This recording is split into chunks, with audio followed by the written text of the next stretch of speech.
조합원 동지들 반갑습니다. 총파업 교육을 함께할 저는 본부 정책기획실장 박연수입니다. 오늘 교육은 크게 세 가지로 구성하였습니다.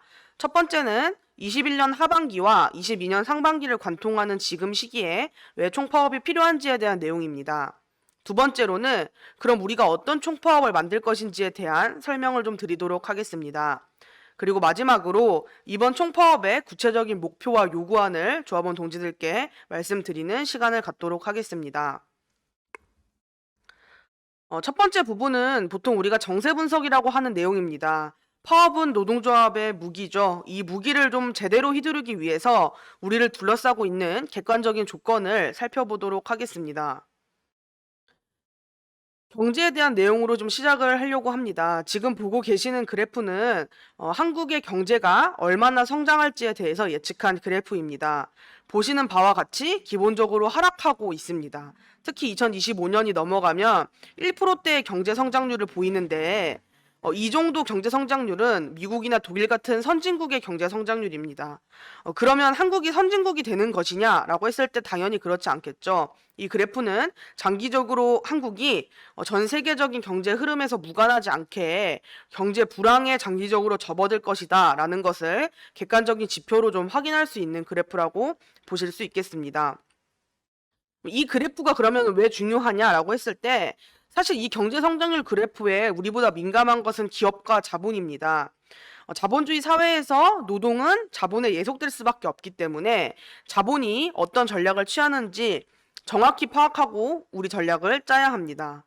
이렇게 경제 성장률이 낮아지는 국면, 또 낮아질 것이 예상되는 시기에 자본은 투자를 해도 이윤이 나지 않기 때문에 투자를 줄이게 됩니다. 투자를 줄인다는 것은 더 이상 자본이 어떠한 생산이나 건설 같이 한국의 경제를 발전시킬 수 있는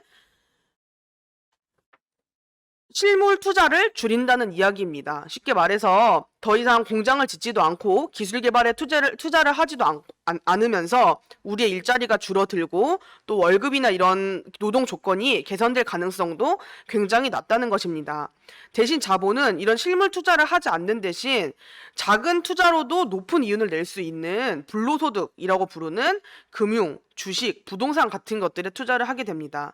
자본이 이렇게 공장을 짓지 않고 기술 개발을 하지 않는다면 그 피해가 고스란히 노동자들에게 돌아올 것을 좀 확인하실 수 있겠습니다. 이렇게 한국은 가만히 냅두더라도 경제 성장률이 굉장히 장기적인 불황으로 접어들고 이런 불황 시기에 자본은 일자리를 늘리거나 노동 조건을 개선하는 전략이 아니라 자신들의 이윤만 추구할 수 있는 그런 금융이나 부동산 같은 곳들에 투자를 많이 하는 게 일반적인 상황이었습니다. 그런데 이런 일반적인 상황에서 더욱더 안 좋은 조건이 하나 터지는데요. 다들 아시겠지만 당연히 코로나19 전 세계적인 팬데믹입니다. 이 그래프는 코로나19로 인해서 실제로 어떻게 한국의 근로자들이 감소했는지, 노동자들이 해고를 당했는지에 대한 내용입니다. 보시면 코로나 이후와 전후가 굉장히 많이 차이 나는 것을 확인하실 수 있겠습니다. 기본적으로 제조업 근로자가 감소했다라는 것은 한국이 더 이상 상품을 생산해내는 어떤 경제 구조가 제대로 굴러가고 있지 않았다는 것을 의미하겠습니다. 이런 상황에서 노동조합의 투쟁에 대한 국민 여론이 굉장히 악화되고 있습니다. 민주노총 양경수 위원장이 정부에게 구속이 되는 좀 사건이 발생을 하였습니다. 정부가 이렇게 탄압을 강화할 수 있는 것은 실제로 민주노총 투쟁에 대한 국민 여론이 굉장히 악화되고 있기 때문입니다. 저희 이번 SPC 투쟁을 보더라도 모든 코로나 거리두기에서 모든 국민들이 같이 고통을 분담하고 있는데 그 고통을 분담했던 분노나 이런 것들이 구체적으로 정부나 자본에게 우리의 권리를 요구하는 방식이 아니라 우리끼리 분열하는 방식, 자영업자와 화물 노동자가 대립하는 방식으로 좀 나타나고 있다는 것을 확인해 보실 수 있겠습니다. 이런 상황에서 그러면 화물 운송 시장, 우리가 제일 궁금해하는 화물 운송 시장은 대체 어떤 상황이냐라고 했을 때 먼저 유가로 그 상황을 좀 먼저 확인해 보실 수 있겠습니다. 이게 상반기 유가 그래프인데요. 이 유가 그래프가 첫 번째로 굉장히 바닥으로 곤두박질 쳤던 이 시기가 바로 전 세계적으로 코로나 1차 대유행 시기였습니다. 이후에 점진적인 모습을 좀 보이다가 2021년 상반기에는 어느 정도 확실한 상승 국면에 접어든 것을 확인하실 수 있겠습니다. 이 그래프가 하락하기 전 2020년 전의 그래프와 2021년 이 상반기 그래프가 거의 비슷해진 수준으로 유가가 회복된 것을 확인해 보실 수 있겠습니다. 이것은 실제 코로나 백신이 개발되고 여러 나라에서 코로나 관련한 거리두기 정책들을 진행하면서 코로나가 어느 정도 잠잠해지고 경제가 회복될 거라고 하는 기대에서 좀 나온 것으로 확인하실 수 있겠습니다. 하지만 하반기 유가를 보신다면 실제로 코로나19의 재확산과 백신 개발 성과에도 델타 변이 등이 좀 계속 일어나고 있는 상황에 상승폭이 다시금 제한되고 있다. 즉 기름의 공급은 많은데 이 기름을 쓸 산업들 또 경제 이런 산업이 제대로 굴러가고 있지 않아서 기름이 좀 남아돌고 있는 상황이다라는 것을 확인해 보실 수 있겠습니다.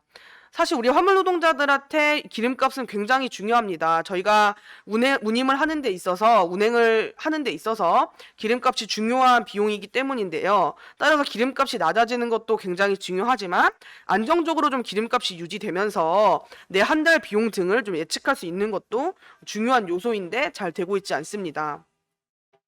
두 번째로는 물동량입니다. 물동량은 2021년에는 좀 전년 대비 회복세인 것을 확인할 수가 있는데 다만 이 회복세라고 하는 것이 어떤 의미를 갖는지 살펴보도록 하겠습니다. 이 그래프는 2006년부터 2020년까지 한국 물동량을 평균을 내놓은 그래프입니다. 기본적으로 2010년대 들어서 좀 낮아지긴 했지만 물동량은 플러스, 그러니까 마이너스로 내려가진 않고 물동량이 느는 것으로 확인할 수 있겠습니다. 이것은 앞에서 경제 성장률을 봤듯이 아주 조금씩이나마 경제가 성장하고 있기 때문에 물동량 자체가 줄어들지 않는다라는 것을 객관적 지표로 좀 확인할 수 있는 겁니다. 물론 실제 이 지표는 굉장히 긍정적으로 물동량을 잡기 때문에 우리 현장에서 조합원들 또 우리 화물 노동자들이 느끼기에는 실질 체감 물동량은 하락했을 수 있겠습니다. 하지만 이렇게 긍정적으로 잡는 이 객관적인 지표에서도 마이너스를 기록했던 때가 딱 두 번이 있는데요. 첫 번째가 2009년입니다. 2009년에 마이너스 5% 정도, 5.5% 정도의 물동량을 하락했던 이유는 2008년 전 세계적인 경제 위기, 금융 위기 이후에 물동량이 급락한 것을 확인할 수 있겠습니다. 하지만 이때보다 더 심각하게 물동량이 하락한 것이 바로 코로나입니다. 이 코로나 시기 2020년을 확인해 보면 실제로 코로나 이전과 비교해서 마이너스 8.9% 거의 10%에 가까운 물동량이 하락을 했습니다. 2006년부터 약 15년 동안을 통틀어서 가장 많은 물동량의 하락이 일어난 해가 바로 작년이었습니다. 따라서 올해 2021년에는 실제로 6.6%의 물동량 상승이 일어날 것으로 예상이 되는데요. 문제는 이게 전년 대비라는 겁니다. 2020년에 이미 8.9%만큼의 물동량이 하락했기 때문에 올해 6.6%의 물동량이 늘어난다고 하더라도 코로나 이전 시기와 비교했을 때는 사실상 아직도 마이너스 물동량이다. 즉 생산과 물동량에 있어서는 코로나 쇼크가 아직 진행되고 있으며 이것을 극복하는 것이 굉장히 중요한 어떤 과제이겠습니다. 지금 보고 계시는 것은 주요 업종과 품목별 산업 전망과 물동량을 좀 정리해 본 것입니다. 컨테이너 시멘트, 철강 석유화학, 그리고 유통 택배 자동차의 물동량을 예측을 해보았는데요. 중요한 것은 각각 산업의 구체적인 물동량도 확인해 보시면 좋겠으나 여기서 좀 말씀드리고 싶은 것은 특정 업종 혹은 지역별로 물동량의 차이가 굉장히 많이 나고 있다는 사실입니다. 이게 무슨 말이냐면 유통 택배 자동차를 확인해 보도록 하겠습니다. 유통과 택배가 2020년에 굉장히 많은 물동량의 상승이 있었고 코로나 이전을 대비해 보아도 앞으로 물동량이 좀 상승할 거로 예상되는 반면에 우리 자동차 부분, 특히 자동차 산업 같은 경우에는 코로나의 타격을 가장 많이 받은 업종이기도 한데 장기적으로도 이것이 회복될 가능성이 굉장히 요원하다라는 것을 확인해 볼 수 있겠습니다. 앞에서 설명했던 것처럼 기업들이 자동차는 우리나라의 대표적인 제조 산업이잖아요. 이 제조 산업에 투자를 하지 않고 말씀드렸던 불로소득이나 이윤 창출에만 혈안이 돼 있기 때문에 이 자동차 산업의 구조조정이나 산업 구조 재편이 좀 불가피하다. 이 얘기는 다시 말하면 우리 화물 노동자 내부에서도 업종별로 지역별로 산업 구조 조정이 일어날 가능성이 굉장히 높고 거기에 제대로 대응하는 것이 필요하겠습니다. 또한 화물 노동자들의 이해관계가 업종별로 갈릴 가능성이 굉장히 높아졌기 때문에 우리 노동조합의 하나의 단결을 위해서는 수많은 노력과 좀 전략이 필요하다는 것을 말씀드리고 싶습니다. 경제 상황이 이랬다고 했을 때 그러면 정치 상황은 어떤지를 한번 확인해 보겠습니다. 한마디로 말씀드리면 지금 2021년 하반기의 정치는 정부 여당의 영향력 약화로 이해하실 수 있겠습니다. 2018년 안전운임제가 통과됐을 때 문재인 정부 공약으로 통과가 됐잖아요. 이것이 저는 문재인 정부나 더불어민주당이 진보적이거나 착한 정당이어서 통과시키는 것이 아니라 20년 가까이 화물연대가 투쟁하고 요구해왔던 그 투쟁들 그리고 촛불 집회라고 했었던 강력한 대중운동이 지금의 정부 여당과 문재인 정부에게 화물 노동자의 생존권에 대한 요구를 절대 무시할 수 없는 중요한 요구로 만들었기 때문에 가능한 것이라고 봅니다. 그래서 그렇게 우리와 같이 개혁을 추진했던 정부 여당이 지금은 영향력이 좀 약화되고 있습니다. 이 표를 보시면 21대 국회 정당별 의석수입니다. 다들 잘 아시겠지만 더불어민주당이 180석을 차지하면서 국회 내에서 정부 여당이 마음을 먹었을 경우에 사실상 통과시키지 못할 법안이 없었다고 말할 정도로 굉장히 강력한 정부 여당이 형성이 되어 있었습니다. 화물연대 의결 정족수 같은 걸 보더라도 대부분이 과반 혹은 중요한 것들은 3분의 1을 두고 있기 때문에 총 300석 중에 약 3분의 1을 얻은 더불어민주당은 굉장히 강력한 영향력을 행사할 수 있었고 그러한 여당에게 화물 노동자의 요구, 우리 화물 노동자의 정당한 요구가 절대 무시할 수 없는 요구로 만든 것은 우리의 투쟁과 어떤 노력이 있었기 때문에 가능하다고 봅니다. 하지만 지금은 본격 대선 국면이 시작이 되었습니다. 여야당에서 각자 새로운 대선 후보, 새로운 권력들이 좀 나타나고 있으면서 정치 세력이 좀 재편되고 있습니다. 당연히 정부 여당의 권력이나 추진 동력이 약화될 수밖에 없는 상황이고 이러한 정치 세력 재편기의 화물연대는 다시 한번 우리의 요구를 어떻게 절대 정치인들이 피할 수 있는 요구, 무시할 수 있는 요구가 아니라 반드시 추진해야 하는 과제로서 받아안을 수 있게 할 거냐라는 고민을 할 수밖에 없습니다. 대표적으로 알 수 있는 게 우리 국회 상황인데요. 21년 국회 상임위원장 구성을 한번 봅시다. 이 국회 상임위라고 하는 것은 국회 내에서 굉장히 중요한 내용입니다. 국회에서 이제 법안을 논의할 때 모든 법안을 본회의에서 바로 논의하는 것이 아니라 법안의 성격에 맞게 18개의 상임위에서 사전 논의를 하게 됩니다. 우리 화물연대의 화사법 개정 요구 혹은 안전운임제 요구 등은 국토교통위원회라고 하는 상임위원회에서 논의가 되게 됩니다. 그래서 사실상 이 국회에 대해서 이 법을 통과시킬 건지 말 것인지, 통과시킨다면 어떤 내용으로 통과시킬 건지에 대한 사전 내용이 이 상임위에서 다 결정돼서 올라오기 때문에 국회 사업을 하는 데 있어서 이 상임위원장 구성 혹은 상임위를 대응하는 것은 굉장히 우리가 중요하게 봐야 되는 문제라고 볼 수 있겠습니다. 상반기를 보시면 더불어민주당이 18개 상임위원회의 상임위원장을 모두 차지한 것을 확인을 해볼 수 있겠습니다. 2021년 하반기를 보시면 정부 여당의 영향력이 약화됐다는 것을 증명이라도 하듯이 그 중에 7개를 국민의힘이 상임위원장을 맡게 되었습니다. 한 번 더 주목해야 될 것은 방금 말씀드렸던 화물연대 주요 법안을 논의하는 국토교통위원회 역시 국민의힘이 상임위원장을 맡았다는 것입니다. 하지만 여기서 우리 조합원 동지들께서 조금 더 알고 계셔야 될 내용은 하나 더 말씀드리도록 하겠습니다. 이 기사는 2018년 화물차 안전운임제가 국회를 통과했을 때 신문 기사를 가지고 온 것입니다. 화물차 최저임금 표준운임제 상임위 문턱을 넘었다. 사실상 국회 통과 가능성이 매우 높다라는 기사인데요.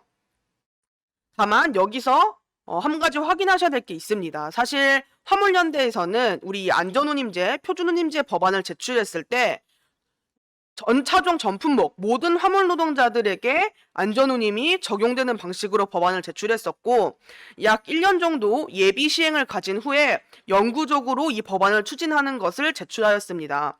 그리고 상임위에서도 당연히 차종과 품목에 제한이 없고 법안에 시일이 없는, 제한되지 않는 영구적으로 실시하는 법안으로 논의를 하고 있었으나 기사에 나온 것처럼 이현승 한국당 의원이라는 의원이 여기에 대해서 반대를 하기 시작합니다. 따라서 논의 끝에 화물연대는 일단 안전운임제가 법제화된 이후에 부족한 점을 발전시키고 확대해 나가는 것이 중요하겠다라는 판단을 하게 됐습니다. 이 이현승 한국당 의원이 강력하게 국민의힘 당론으로 반대하면서 이 안전운임제가 누더기 법안이 되는데요.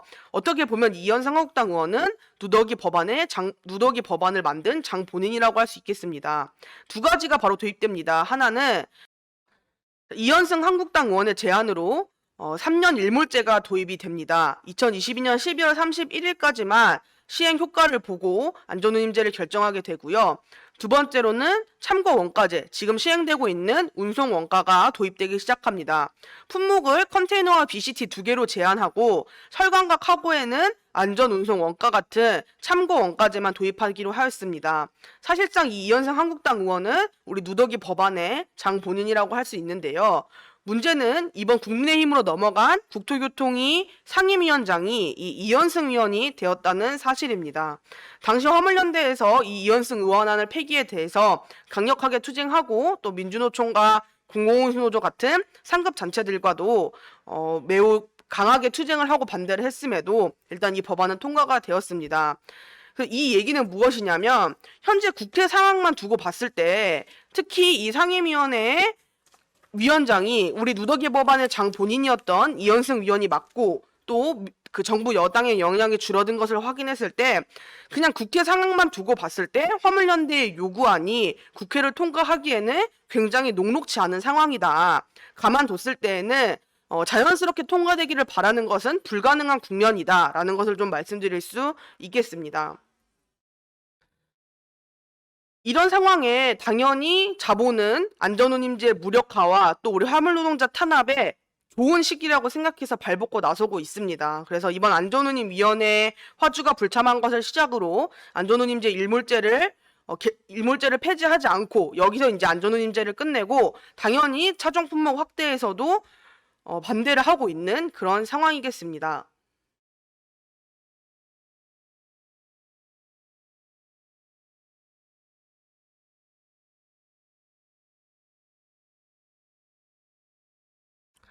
그래서 지금까지 설명드린 정세를 간단하게 정리해 보도록 하겠습니다. 첫 번째로는 안전운임제 유지의 마지막 기로가 됐다라고 말씀드릴 수 있을 것 같습니다.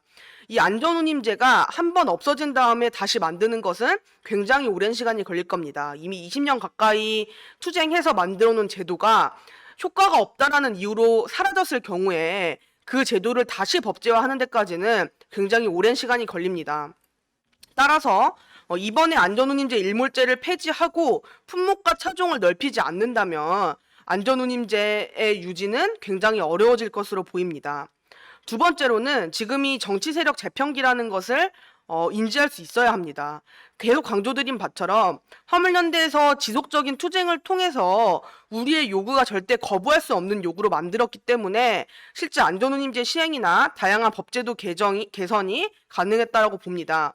새로운 세력이 재편되는 지금 시기에 화물연대가 투쟁으로 우리의 지분을 강력하게 확보해 놓지 않으면 이후 아무리 진보적이고 착한 정권이 당선된다고 하더라도 화물연대의 요구를 관철시키는 것은 굉장히 어려울 것으로 보입니다. 마지막은 지금이 장기적인 경제 침체고 자본의 비용 증가 국면이라는 것을 좀 기억할 수 있어야겠습니다. 경제가 성장하는 시기에는 기업들이 파이가 커지기 때문에 기업의 재벌 능력에 기댄 개별적인 교섭이 가능합니다. 특히 기업들은 화물 노동자 혹은 노동자들의 집단적 움직임을 좀 사전에 통제하기 위해서라도 자신들의 콩고물을 일부 나눠주는 방식으로 전략을 세울 수 있습니다. 약간의 임금 인상이나 노동 조건 개선도 가능한 국면인데 지금은 기업들이 다 허리띠를 졸라매는 시기이기 때문에 전체 파이가 줄어드는 시기이기 때문에 개별 기업의 교섭을 통해서는 화물 노동자의 생존권을 지키기 굉장히 어렵습니다. 그럼 어떻게 해야 되냐라고 할 때 법제도적 안정망을 확보하고 우리 화물 노동자 최대한 많은 화물 노동자가 이 법제도적인 안정망 안에 포함될 수 있도록 하는 것이 중요하다라고 말씀드릴 수 있겠습니다. 자, 예를 들면 삼성의 정규직들은 삼성이 조금 이윤을 못 내더라도 뭐 보너스나 이런 게 안 나오지 기본적으로 보장해줘야 되는 4대 보험이나 월급은 보장이 됩니다. 그것은 법적으로 보장이 된 것이죠. 마찬가지로 자본이 허리띠를 졸라매는 국면, 전체 파이가 줄어드는 국면이라고 할지라도 우리 화물 노동자들이 그냥 무권리 상태로 있는 것이 아니라 법 제도 속에 포섭돼서 안정적인 안정망을 확보해 놓는 것이 굉장히 중요합니다. 그러기 위해서는 특히 이 안전운임제 같은 화물 노동자에게 최저 보수를 결정하는 제도에는 더 많은 화물 노동자들이 포함될 수 있도록 철강, 카고뿐만 아니라 모든 업종과 품목에 우리 안전운임제가 적용될 수 있도록 하는 안전운임제 확대가 정말 중요한 과제라고 말씀드릴 수 있겠습니다. 물론 안전운임제를 포함해서 현장에 계속적인 문제를 가지고 오는 우리 번호판 문제, 명의신탁제를 폐지하는 것, 그리고 노동기본권과 산재보험을 적용하는 다양한 법제도적 안정망을 다방면에서 확보해 놓을 수 있어야겠습니다. 이것에 대해서 요구하는 뒤에서 한 번 더 말씀드리도록 하고요.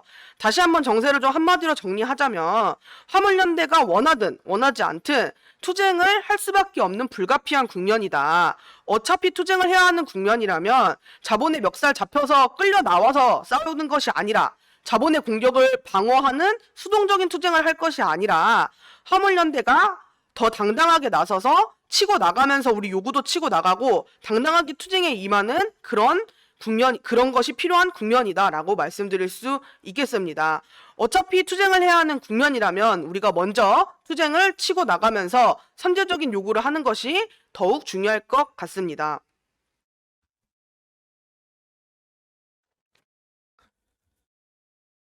네, 두 번째는 어떤 총파업이 필요한가에 대해서 설명을 좀 드리도록 하겠습니다. 그럼 지금 시기에 왜 투쟁을 해야 되는지 알았는데 그럼 어떤 총파업을 만들 거냐에 대한 설명이라고 이해해 주시면 되겠습니다. 먼저 이번 투쟁 지도부에서는 이번 총파업에 다각화된 전술과 전략을 구사하는 것이 굉장히 중요하다고 보고 있습니다. 그 이유를 말씀드리도록 하겠습니다. 그동안 화물연대의 총파업의 주요 전략은 높은 파업 파급력을 통한 물류 대란이었습니다. 전국적인 물류 봉쇄로 물류 대란을 일으키고 정부를 직접 교섭 자리에 끌어내서 정부에게 법제도 개선 요구를 받아내는 것이었습니다. 이것은 이렇게 할 수밖에 없었던 이유는 우리가 특수고용 노동자로서 보장되는 권리가 매우 미비했기 때문입니다. 파업권도 보장되지 않고 그렇다고 어떤 운임위의 기준이 있었던 것도 아니기 때문에 워낙 무권리인 우리 화물 노동자들에게 정부가 직접 법을 개정하면서 우리의 권리를 보장해줘라라는 방식의 투쟁이 일반적이었다는 겁니다. 그래서 화물연대는 그냥 우리의 임금을 조금 올려달라거나 노동 환경을 개선해달라는 요구를 걸고 투쟁한 것이 아니라 이 무권리 상태의 화물 노동자들에게 권리를 보장하는 법을 제정하라는 요구를 했기 때문에 교섭 상대가 정부가 될 수밖에 없고 정부를 상대로 투쟁을 하려면 전국적인 물류 대란을 일으켜야 되는 높은 파업 파급력을 발휘하는 투쟁 전략을 지금까지 써왔습니다. 이것은 이번 총파업에 있어서도 마찬가지일 겁니다. 화물연대의 가장 큰 무기인 파업 파급력과 물류 대란을 당연히 기본으로 활용할 수 있어야겠습니다. 화물연대에서 기존에 써왔던 그런 강력한 파업 파급력을 통한 물류 대란이 점점 더 어려워지는 조건입니다. 정부의 대응력도 강화됐고요. 주요 거점도 굉장히 다양화되고 있고 자본도 아마 최대치로 저항하고 탄압할 것입니다. 그러면 이번 총파업에서 실질적인 법 제도 개선 성과를 확보하는 것이 정말 중요한 목표인데 이것이 어떻게 가능할지에 대한 고민이 있을 수밖에 없습니다. 기존의 화물연대가 했던 방식, 일회적인 전면 무기한 총파업을 통해서 끝장 투쟁을 하고 여기에 대해서 정부를 약속을 받아내는 것이 실제 법제화 성과로 이어지는데 얼마나 효과적이었는지에 대한 고민을 좀 하게 되었습니다. 나와 있는 그림은 우리가 보통 법 제정의 일반적 경로라고 부르는 경로입니다. 의제화, 쉽게 말하면 화물 노동자들이 얼마나 열악한 운송을 하고 있고 왜 표준임제가 만들어져야 되는지에 대한 의제화를 시킵니다. 열악한 현실을 홍보할 수도 있겠고요. 이러한 법 제정이 국민의 안전과 사회의 공공에 어떻게 기여하는지를 홍보할 수도 있겠습니다. 이런 의제화 단계를 거쳐서 두 번째로는 정치 일정을 만들게 됩니다. 예를 들면 이번 상반기에 법을 만들고 하반기에 국회에 제출하고 그 다음 연도 상반기에 국회를 통과시킨다. 여기까지 법이 제정이 되면 이 법제화 단계에서는 정부와 세부적인 시행령이나 시행 규칙을 결정하는 교섭을 진행하게 됩니다. 그동안 화물연대의 전면 무기한 총파업은 이 의제화 앞이나 의제화와 정치 일정화 사이에 많이 배치되어 있었습니다. 즉, 이례적인 전면 무기한 총파업을 통해서 정부에게 법제도 개정 약속은 받아내나 이후에 구체적인 법제도 개선 성과를 확보하기까지 다양한 어려움이 있었다는 것을 의미합니다. 실제로 파업 이후에 조직을 추스리는 데도 많은 역량이 들어가고 그 이후에 다시 한번 파업을 할 수 없는 것 같다라고 정부가 판단된 경우에 약속을 뒤집는 경우도 굉장히 허다했기 때문에 이 화물연대 전면 무기한 총파업이 법제화를 이어지기까지 굉장히 어려움이 많았습니다. 또한 이전처럼 단일한 하나의 요구하는 것이 굉장히 복잡해지고 어려운 국면입니다. 이번 요구안만 보더라도 다양한 요구안에 대한 다양한 경로 또 다양한 교섭이 필요하기 때문에 이례적인 전면 무기한 총파업만으로 하나의 어떤 약속을 받아내는 것이 그렇게 우리의 법제화에 효과적이지 않다라는 판단을 하게 됩니다. 그래서 이번 화물연대 파업은 이 정치 일정화와 법제화 사이에 전략적으로 좀 배치를 하고자 합니다. 그래서 뒤에서 말씀드릴 텐데 다양한 방식으로 교섭을 사전에 좀 진행해 놓고 의제화를 진행해 놓고 이것들을 정부와 교섭하는 마지막 단계, 이 법제화의 마지막 허들을 뛰어넘는 우리 마지막 무기로 가장 주요한 무기로 총파업을 배치를 하려고 하고요. 이 총파업 역시 구체적인 교섭 상황과 요구안에 맞춰서 굉장히 다각화된 전략을 좀 하는 것이 실제 현장의 변화와 법제도 개선 성과에 도움이 많이 되겠다라는 판단입니다. 이것이 가능한 이유는 그동안 화물연대가 정부와 자본에 대한 개입력이 강화됐기 때문입니다. 이전과 다르게 우리 화물연대의 위상이 굉장히 높아져서 실제로 지금 다양한 방식의 정부 교섭을 진행하고 있고 거기에 대해서 구체적인 판단과 구체적인 요구들 또 그리고 구체적인 투쟁들이 필요한 국면이기 때문입니다. 그래서 이번 총파업이 이례적인 전면 무기한 총파업을 통해 한 번에 모든 약속을 받아내는 것은 불가능하기 때문에 각각의 교섭 상황에 맞춘 구체적인 투쟁을 전략적으로 배치하겠다. 여기에는 경고파업, 순환파업, 대규모 집회, 그리고 당연히 전면 무기한 총파업도 포함되어 있는 전술일 것이고요. 이것에 대해서는 우리 투쟁본부와 여러 확대 간부들의 논의를 통해서 좀 결정을 하겠습니다. 마지막으로 이번 총파업에서 좀 더 강조하고 싶은 점은 전 국민과 사회적 지지를 확보할 수 있는 부분이 무엇인지에 대한 고민이 필요하다는 겁니다. 나와 있는 사진은 우리 같은 공공운수 노조의 의료연대 본부에서 진행한 이번 법 개정 포스터입니다. 이런 식으로 실제로 화물연대의 요구가 국민의 지지를 받을 때 내년 대선까지를 봤을 때더라도 주요한 정당과 정치인들, 대선 후보들이 우리의 요구를 자신의 과제로 받아들일 수 있어야 하기 때문이겠습니다. 마지막으로 강조드리고 싶은 점은 이 다양화된 전략 전술이 절대 화물연대의 힘이나 파업 파급력을 우회하겠다라는 내용이 아니라는 것입니다. 오히려 이전에 이례적인 파업을 하는 것보다 현장 조직이나 현장 결의가 더욱더 많아야 되는 방식입니다. 우리 화물연대가 그동안 지켜왔던 강력한 현장 장악력, 파업 파급력, 그다음 물류 대란이라고 하는 기본적인 우리의 무기를 제대로 활용해보자. 이걸 한 번에 모아서 쓰는 것이 아니라 적재적소에 전략적으로 배치하자라는 걸 의미하는 거고요. 그러기 위해서는 우리 투쟁본부의 지침이나 어떤 판단이 있을 때 우리 현장이 일사불란하게 그 지침에 복무할 수 있도록 현장 조직화나 또 현장에 대한 선전 홍보, 우리 조합원들의 의지 결의도 굉장히 높은 수준에서 준비가 되어야 합니다. 결국 승부를 결정하는 것은 노동조합의 힘이다라고 좀 말씀을 드리고 싶고, 그러기 위해서 10월 16일부터 10월 20일까지 진행되는 우리 조합원 찬반 투표를 압도적인 찬성률로 가결시켜 줄 것을 요청드리는 바입니다. 또 우리 조합원 찬반 투표가 높은 찬성률로 가결이 될 경우에 그 힘을 얻어서 또 다른 교섭 국면이 열리고 또 그 진행되는 교섭 중에 교섭 국면이 다시 막힌다면 또 다른 투쟁을 배치하고 또 이 투쟁 이후에 더 큰 투쟁이 필요하다면 투쟁을 배치해서 점진적으로 실제 법제도 개선에 다가갈 수 있는 방식, 실제로 법제도 개선 성과를 따낼 수 있는 그런 투쟁을 내년 대선 국면까지를 보고 이러한 로드맵 속에서 좀 진행되겠다라는 말씀을 드리도록 하겠습니다.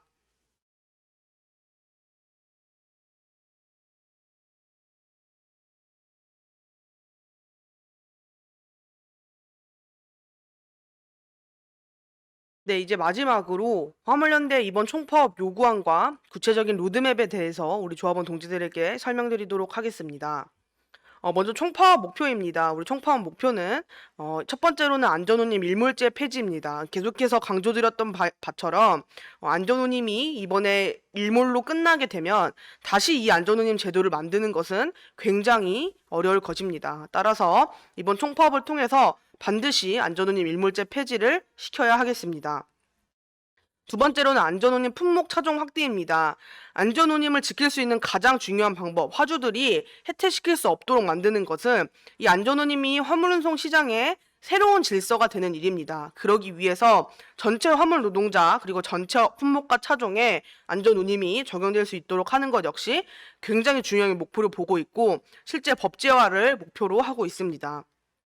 두 번째로는 주요한 법제도 개선 요구안들에 대해서 구체적인 정치 일정을 시켜놓고 법제화 전 단계까지 교섭을 진전시켜 놓고자 합니다.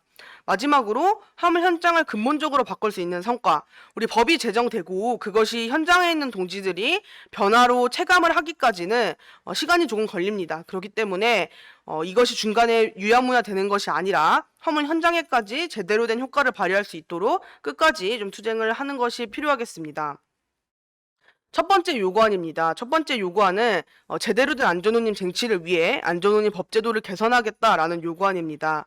당연히 일몰제 폐지와 전차종 전품목 확대가 중요하고요.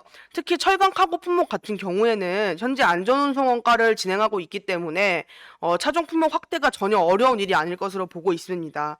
화물연대에서는 법을 개정해서 일몰제를 폐지하고 차종 품목 확대로 나아갈 수 있도록 구체적인 교섭을 현재 진행하고 있고요.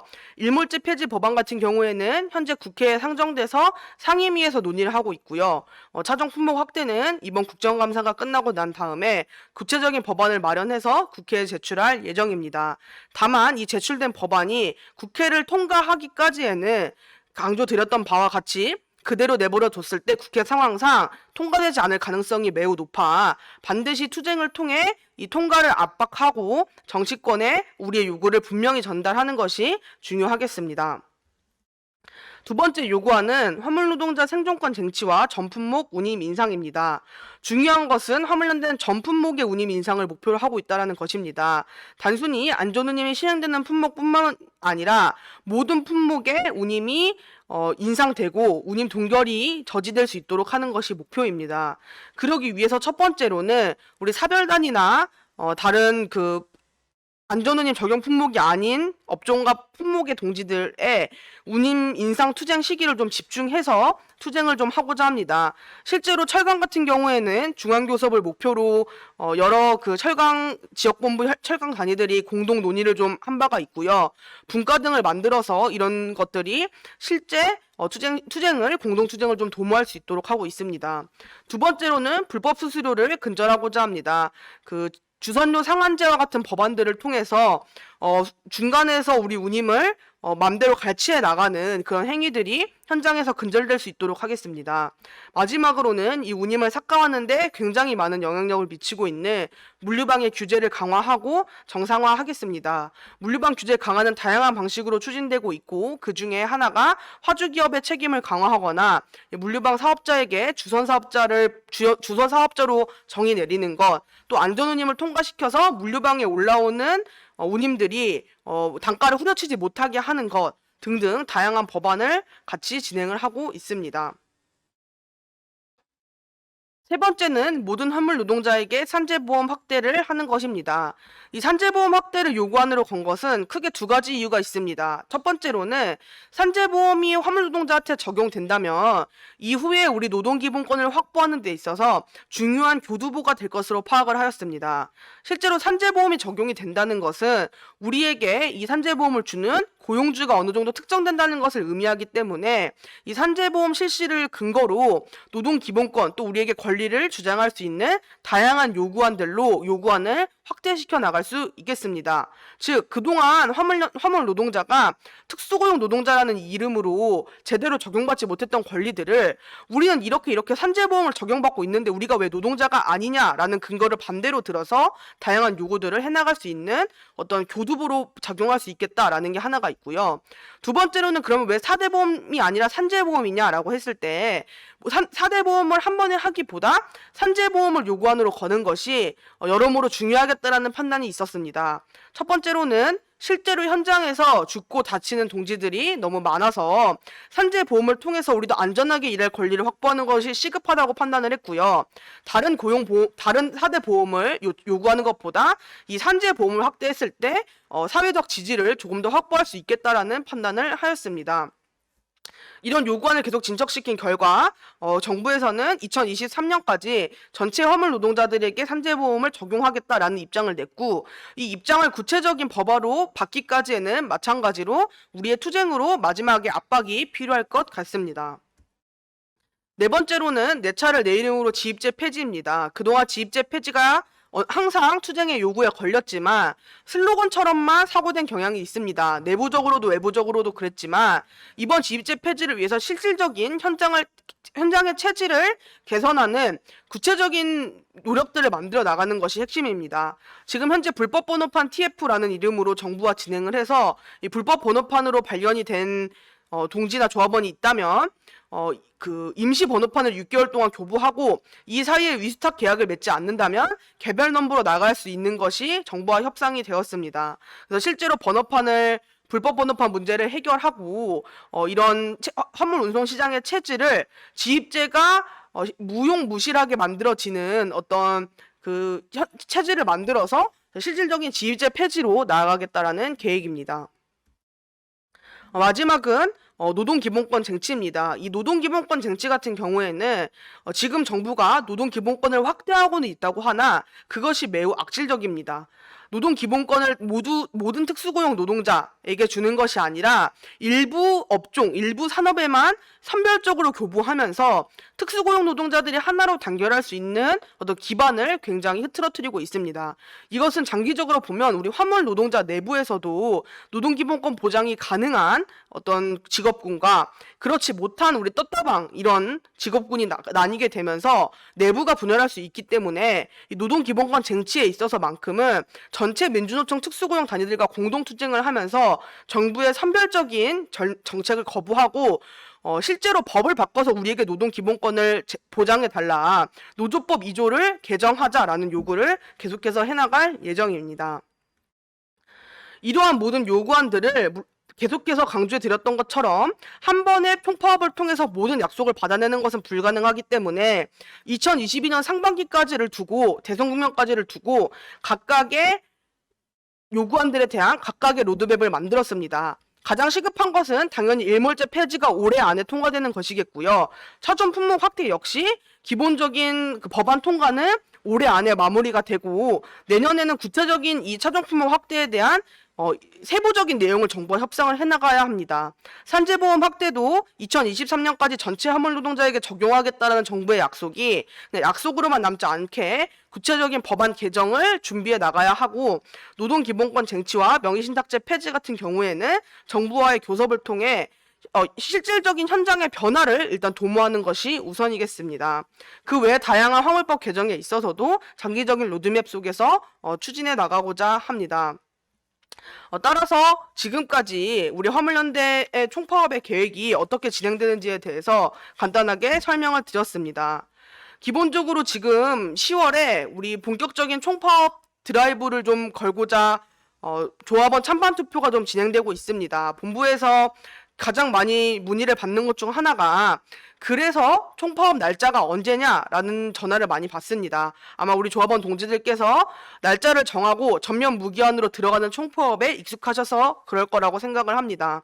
이번 총파업은 그렇지 않다라는 걸 좀 다시 한번 말씀드리면서 구체적인 요구에 대해 구체적인 투쟁을 좀 진행해 나가겠다. 따라서 이번 10월 16일부터 10월 20일까지 진행되는 조합원 찬반 투표에 압도적인 찬성률로 가결을 시켜주신다면 그 힘을 받아서 정부와의 교섭 국면을 열면서 우리 투쟁을 좀 해나가도록 하겠습니다. 가장 중요한 것은 싸우지 않고 이길 수 있다면 제일 좋을 것 같습니다. 싸우지 않고 이길 수 있도록 우리 조합원 동지들의 결의, 현장 준비도가 높다면 수많은 교섭 국면이 다시 열릴 것이고 거기에 맞는 투쟁 전략들을 배치해 나가도록 하겠습니다. 이상입니다. 고맙습니다.